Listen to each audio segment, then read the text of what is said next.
728, 72724 Maytag refrigerator, side-by-side door.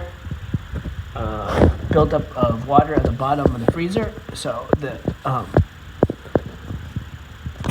drip tube here, drain tube, is probably clogged. So we took off a 1/4-inch nut bolt right there,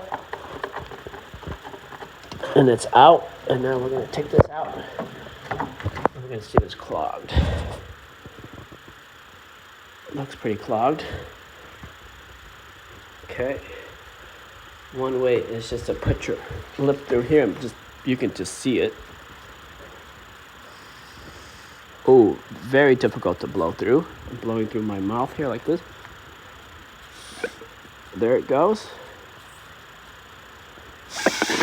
Whoa, something really far flew out, and that solved the problem.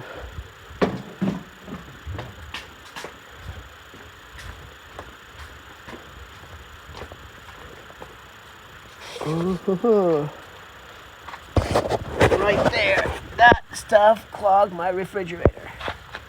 That's it. Pick up this tube, you blow it out, and wash it in some hot water, then you're all done. That's the gunk that came out.